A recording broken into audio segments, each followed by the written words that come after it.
Now, I don't know about you, but I find it absolutely fascinating how the perspective towards someone could change so drastically and quickly, just based purely on where they live. So someone might be seen as a well-respected member of society, someone who's educated, someone who has a job, someone who's decent, versus someone who's a riffraff, a druggie, no good for society, a leech, just based purely on where they live. Having worked in healthcare, I've rubbed shoulders with many people from the very top of the food chain, CEOs, business owners, even lawyers, versus someone who is, at the bottom of the barrel, someone who's in a dysfunctional family, someone who has drug and alcohol problems, someone who has been in and out of the healthcare system the majority of their lives because of debilitating illnesses. I've seen them all. I've rubbed shoulders with many people. And I find it absolutely fascinating how our perception towards someone could change, and you form these biases very quickly just based on where they live. And I'm guilty of this. Many of us are guilty of this. We admit to patient, we ask them questions, we look at their address, and already we start to form these ideas in our head. We start to form these biases in our head. Oh, okay. So they live in this area. They must be living in those public housing blocks. And I find it's absolutely fascinating. Living in this small country town, you sort of know everybody's business. You sort of know everybody. And I find it fascinating, even on a small scale, there is such large discrepancies between people's socio-economic backgrounds. And it's funny how the only barrier between a well-affluent suburb and an area that is not so well-off is just probably a few streets or a few blocks of house. It's funny how you can have someone who's living very well, who has a stable income, who has all of these things given to them when they were born, all of these privileges. And then a couple of houses down, you have someone who's fighting for dear life, someone who's struggling to scrape by, someone who's struggling with drug users. It blows my mind. There's homeless people in this small country town. And I can imagine in bigger cities, this would really skew the whole population, There'll be many more homelessness, and this gap between the rich and the poor would be greater. I find it's absolutely fascinating how there's this distinction between types of people and how we treat them, how we view them.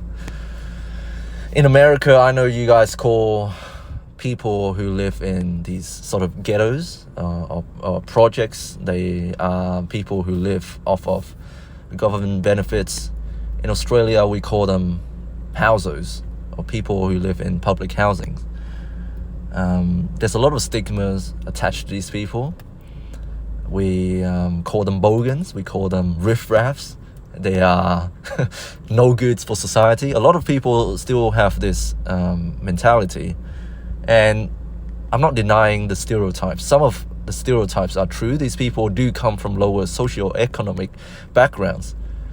But they aren't really that bad, Like I'll be honest, I live in one of these areas. And yeah, I live in a small section that is hidden away from the main street. So I'm away from the riffraffs. But of course, I still do see these things on my walks. When I take my dog out for a walk, I do see these things. And I do not see myself as being above them or being distinct from them. They're still a part of this society, They're still people, believe it or not. And having worked in this profession and having rubbed shoulders with many people, to be honest, there's not much difference between all of us. I've looked after CEOs, and I've looked after people who've been unemployed for years, struggling with alcohol and drugs. And everybody gets sick. Everybody dies. Money, status, looks, they're not gonna save you. Life is funny like that. And when I think about this, and when I start to put these things into perspective, I feel less sorry for myself. I really do. I feel less sorry for myself. I feel less envious of others who are doing much better than me.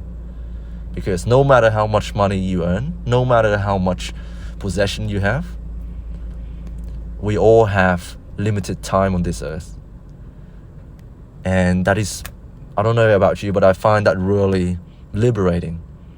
It removes all of this competition in my mind, how I need to, stress about this life, and I'm not making enough money, I'm not high status enough, I'm not at the top of the food chain yet, I need to climb up the corporate ladder, I need to do that, I need to become the boss, I need to be more qualified, I need to make more money, I need to get more women, I need to buy faster cars, There's no more of this stress, because I know that no matter how much money you are able to hoard, no matter how much you can distinguish yourself from the people at the bottom of the food chain, and no matter how much money you can hoard, you can never hoard more time on this earth.